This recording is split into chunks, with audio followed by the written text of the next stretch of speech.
In session 10 here, we're going to take a look at the distributive rule, which is also known as the distributive property. But before I go and list what the rule or the property actually states, we're going to go ahead and take a look at an illustration here that'll help us understand and see and visualize what it is that's going on. Once again, we have our apples. You didn't really think you'd get the end of the apples, did you? Well, you haven't, but I decided to add a little bit of variety this time, and we tossed in some oranges too. So you get some oranges along with your apples. What I've gone ahead and done though is to line them up in a pattern of sorts. What we can see here is that we actually have our 12 apples, and we have 6 oranges. But I've gone ahead and lined them up in 3 rows. In each of the 3 rows, you have 4 apples and 2 oranges. Row 1, 4 apples, 2 oranges. Row 2, 4 apples, 2 oranges. Row 3, 4 apples and 2 oranges. So if I were to try to rewrite this as a multiplication problem, I could do it. Let's do it the way we did it several lessons ago. For the moment, let's assume that it's not important that the apples and oranges that are different. How many objects do we have in each row? Well, we have 4 apples, 2 oranges. That's 6 objects in the first row. We have 6 objects in the second row. We have 6 objects in the third row. So we could have just written this as 3 times 6.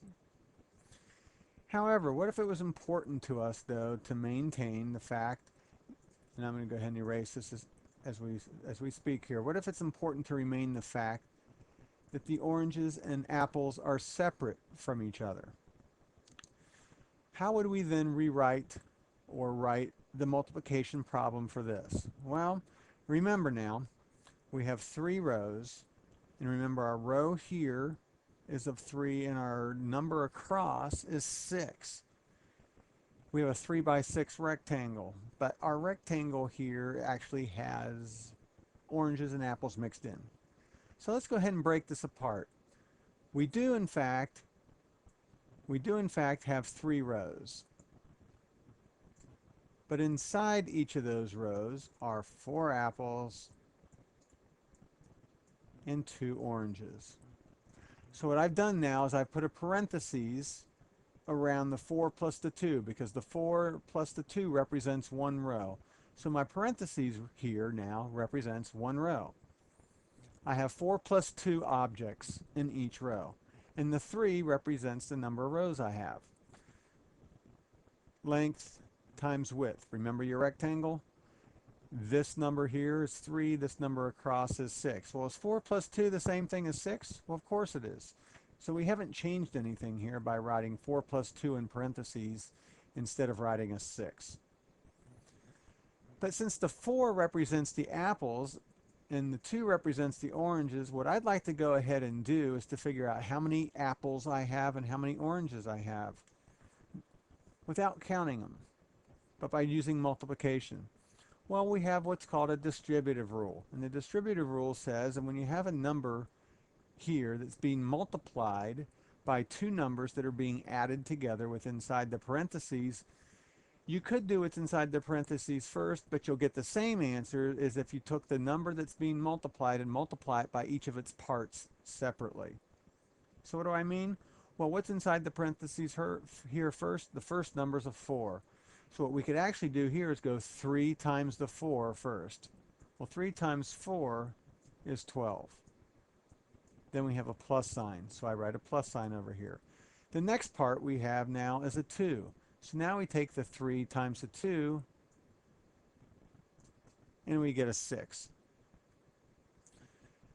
What does the 12 represent? It represents the number of apples we have. What does the 6 represent? It represents the number of oranges. Well, how many pieces of fruit do we have all together? Well, we have 18 altogether. So here, that's a visual example of what the distributive rule says. Once again, the distributive rule for addition says when you have a number that's being multiplied by 2 numbers that are being added together inside the parentheses, you can take the number that's being multiplied and multiply it separately by each of the parts that are within the parentheses. So then with that in mind, let's go ahead and do a couple here on the next page. The distributive rule for addition is the same thing as the distributive rule for subtraction. They both operate the same way. Well, let's start with the first one here. We have 2 times 3 plus 11. Once again, we could have done what's inside the parentheses first, got 3 plus 11 is 14, and then take the 14 times the 2, but we want to use the distributive rule, the distributive property. So the first thing we do is we take our 2 that's being multiplied and we multiply it by the first number within the parentheses. 2 times 3, 6. We have a plus sign here, so I write a plus sign over here. Then I take our 2 that's being multiplied and now multiply it by the second number, which is 11. 2 times 11 is 22. 6 plus 22 is 28. What's 3 plus 11? 3 plus 11 is 14. 14 times 2 is 28. So you can see that doing it either way does give us the correct answer. Distributive rule, distributive property. This time for subtraction, it works the same way. You take the number being multiplied and you multiply it by each of the parts with inside the parentheses one at a time. 3 times 9. 3 times 9 is 27.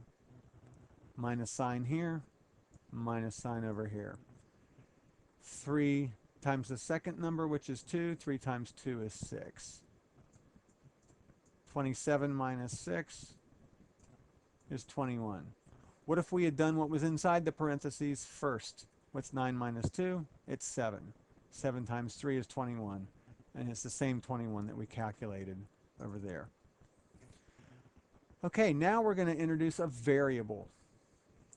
Here our variable being the letter x. It works the same way. Even though we don't know the exact number, we can treat that unknown number with the variable x. What is the x times the 5? Well, x times 5 is 5x. Remember, when you have a number immediately next to a variable, it means they're being multiplied. When there's no other operation in between it, like a plus or a minus, these are being multiplied. X times 5 is 5x. We have a plus sign here. So we're going to go ahead and put a plus sign over here. And we have x times 9. Well, x times 9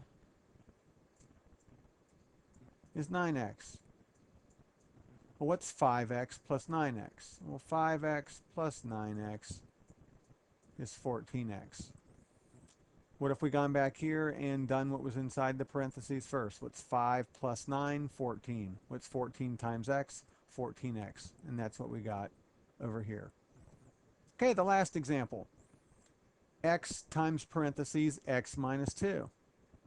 Do it the same way, each of the parts. What is x times x? Well, x times x is x squared, or x to the second power. Minus sign here, minus there. X times 2 is 2x. So x times parentheses x minus 2 is x squared, x to the second power, minus 2x. Okay, so those are examples of how you use the distributive property to distribute out certain types of numbers within questions, mathematical problems. So once again, as a review, the distributive rule or the distributive property for addition says if you have some number A, doesn't matter what the number is, and it's being multiplied by two numbers that are being added together with inside the parentheses, B being one of the numbers and C being the other, you can distribute that out such that A times B, AB, plus A times C, AC. So A times parentheses B plus C equals AB plus AC. And similarly, the distributive rule for subtraction says that if you have some number A times the number B minus C within parentheses, it's A times B, which is AB, minus A times C, which is AC. That then is the distributive property or the distributive rule for addition and subtraction.